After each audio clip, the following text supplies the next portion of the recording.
This is a video to help you finish lab number 2 for Math 5. And so for lab number 2, we're going to answer 3 questions on page 20 of the StatDesk workbook, 2.2, 2.3, and 2.7. Okay, so let's do 2.2. Okay, so 2.2 says we go to the data set 24 for earthquakes, and we construct a histogram. Okay, so we'll go to data, histogram, and then select the magnitude. And it says we're not going to worry about a user defined, a class width or start, and then we just push plot. And so this is a histogram of the earthquake magnitudes with a sample size of 600. And so what you want to do for the lab is take a screenshot, or in this case, I'll just push this part here and download the plot as a PNG file. And so I have my downloads here.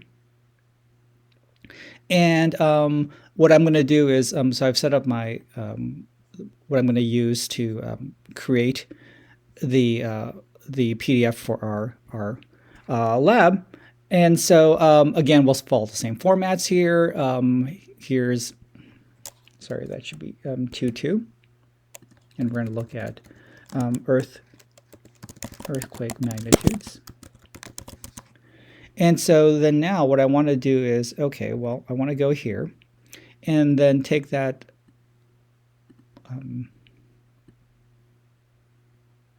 take the histogram and put it into the lab.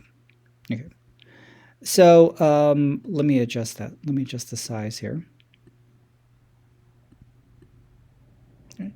And again, of course, how you do it is dependent on the machine you're using. And let's answer the question. So using a loose interpretation of the requirements for a normal distribution, do the magnitudes appear to be normally distributed? Why or why not? And so I would say yes. The magnitudes do appear to be normally distributed. They start low, increase, hit a high, then decrease, and is approximately symmetric. Okay. Again, how you answer it is of course up to you, but that's one possible answer for that question. Okay, so that's 2.2. Let's go on to 2.3, and we'll look at the same data set.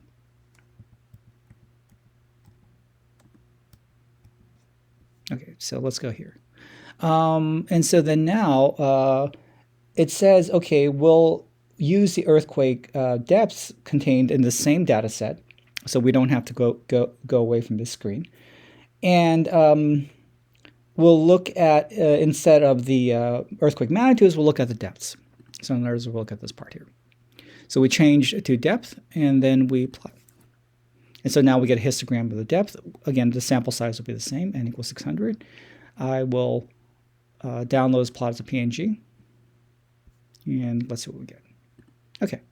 All right, so I'll take this and cut and paste into my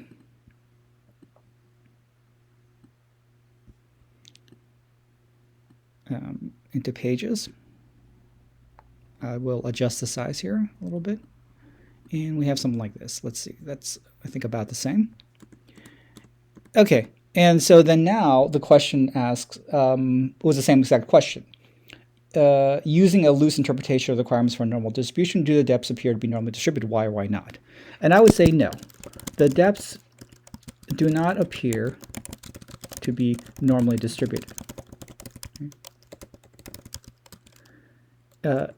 In fact, I think they're skewed to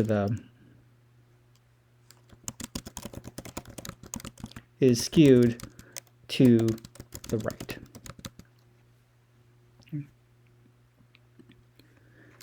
So maybe put a little more parts right here. It starts high. Let's see, it starts high. Then decreases and is not symmetric. It approximately, of course, because you can see right here there's some valleys here, but basically they're all clustered around here, and again this distribution is skewed to the right. Okay, hopefully that makes sense for 2, 3, and again, you know, this is just one possible answer. Okay, and so finally let's answer question 2.7. Okay, so 2.7 is about scatter plots. So now we'll go back to here, and let's clear the data. And we'll bring up Bayer measurements, which is the data set number 18. And so then the question says, you want to construct a scatter plot between measured chest sizes and the weights of bears. So we'll go here, and then we'll look at click scatter plot, and we'll look at chest sizes and the weights of bears. Okay. And push plot. And I want to put the regression line there, which is this line in red. And so you can see, then the question asks, does there appear a correlation between these two variables? So let's take, again, either a screenshot of what you see here, or we can download the plot as a PNG file. I'll do exactly what I did for the previous 2 questions.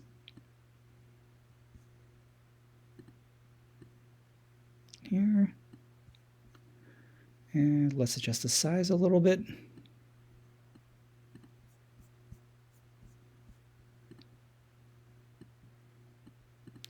And so the question asks, does there appear to be a correlation between the 2 variables? Yes, there does. There does appear to be a correlation between bear chest size. Sorry, bear chest size. Yeah, chest sizes and weights. Okay, and that's all the explanation you need for that. Okay, that's it. Thanks.